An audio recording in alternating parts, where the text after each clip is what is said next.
The journey of animation was started from the Paleolithic cave paintings. It was started in the 1st century and we call it as cave paintings era. Prehistoric era started from cave paintings 40,000 years ago. People have used cave paintings to communicate in ceremonial purpose. They try to catch a movement to create a story. 5,200 years old pottery bowl has 5 images painted around that show phases of a goat. Egyptian mural painting, they try to capture a moment with a sequential drawings which is close to animation. And 7 drawing by Leonardo da Vinci has a sequence that shows multiple angles of the figure as it rotates and the arm extends. After that, animation continued their journey to the next step. In this part, we will discuss more details. This was happened from 1650 until 1877. This era was called animation before film.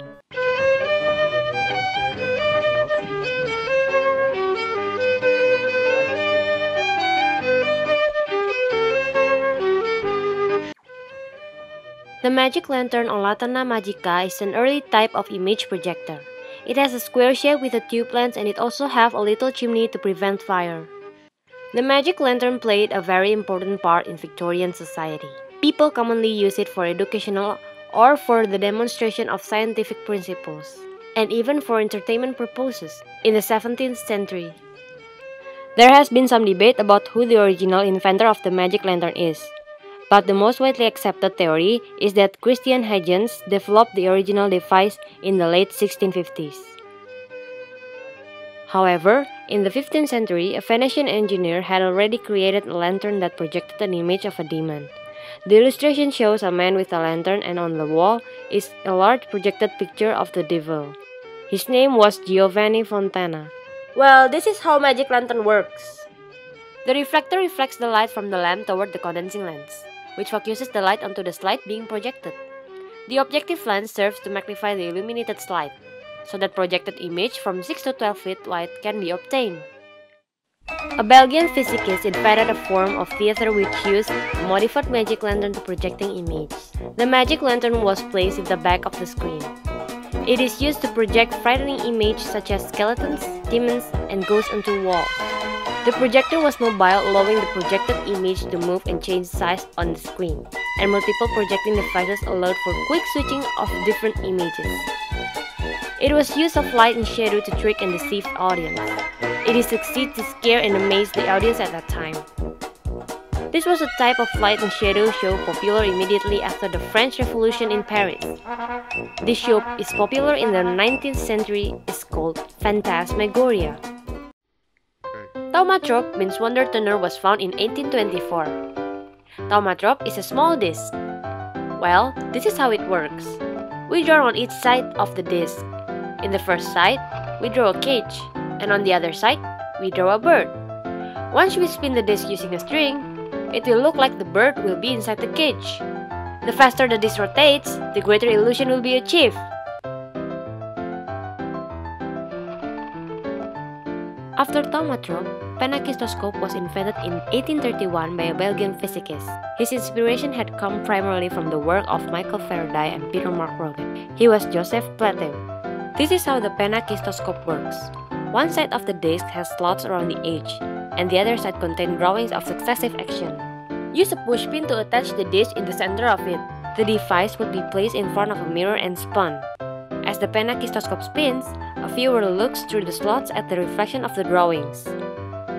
This action will create the illusion of animation.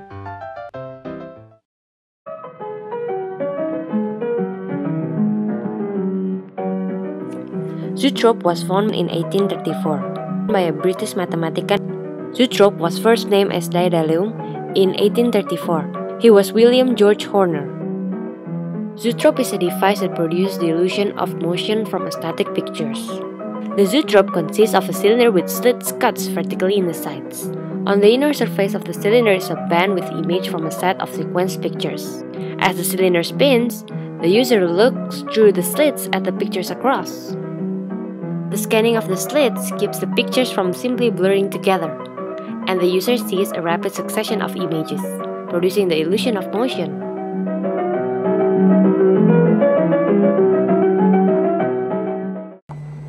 The first flipbook appeared in September 1868 under the name Kineograph, means moving pictures. Flipbook was first patented in 1868 as the Kineograph by John Barnes Linnet. Flipbooks are essentially a primitive form of animation. Like moving pictures, they rely on persistence of vision to create the illusion. This is how the flipbook works. First, we draw several pictures in each page with a different step of movement.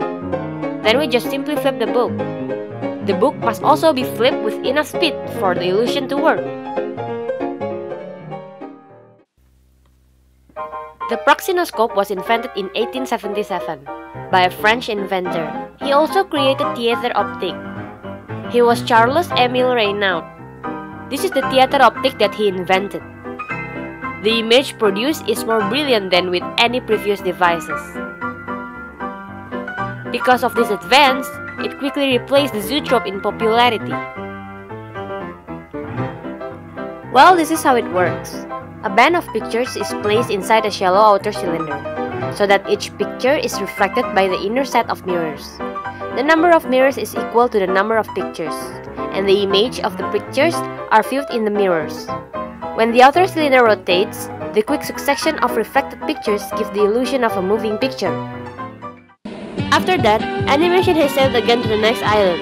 Animation arrived at 19th until 1920 to the next era, which is called the Silent Era. The first animation that started this era is Uncharted Drawing, was made on 1900 by J. Stuart Blackton. Once again made a new animation on 1906 with humorous pages of funny faces. This one was made by filling his drawing on blackboard and using stop motion technique to show the wonder of animation. The advancement of animation not just stopped in America with J. Stuart Blackton with his drawing. Émile Cohl, French caricaturist, was most famous dubbed as the father of animated cartoon, inventing the way of animation works, and one of them is Winsor McCay, who made the animation have some feeling and personality like what you see on Gertie the Dinosaur, like this video. Animation finally got into their heyday in 1920 until 1950. This era was called the Golden Era. Golden era of animation was started from 1920, when the debut of Thomas Cat was released. Many memorable characters emerged from this period, such as Mickey Mouse Sword, Steamboat Willie, and Snow White and the Seven Dwarfs. Steamboat Willie was Disney's first feature film that included a fully produced soundtrack. In 1937, Snow White and the Seven Dwarfs was released. Animation has left the Golden Era and continued their journey, then finally found a new island in 1950 until 1958. This island is called the Television Era. From the mid-1950s to the late 1980s, the world of animation in the United States experienced a severe quality drop. The dark age of animation began as a response to the advent of television. Many of the classic Looney Tunes and the Disney shorts were originally shown in such a manner. Cartoons in theaters faded away over the 1950s and the early 1960s, replaced by cheaply made limited editions from such studios as Hanna-Barbera, J-Ward Production, and Filmation Studios. Finally, animation has arrived to their new modern island and still stay until now. Animation arrived in 2000, and this island was called the Millennium Era.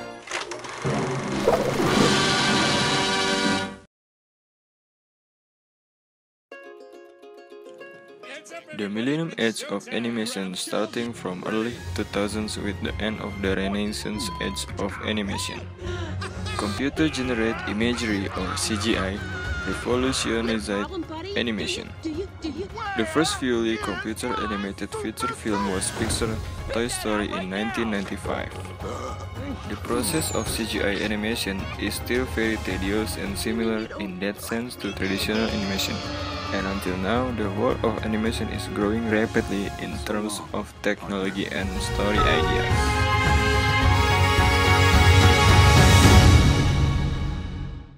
So that's all 6 era that animation already visited and completed until now. We just still have to wait until animation has found their new island in the future.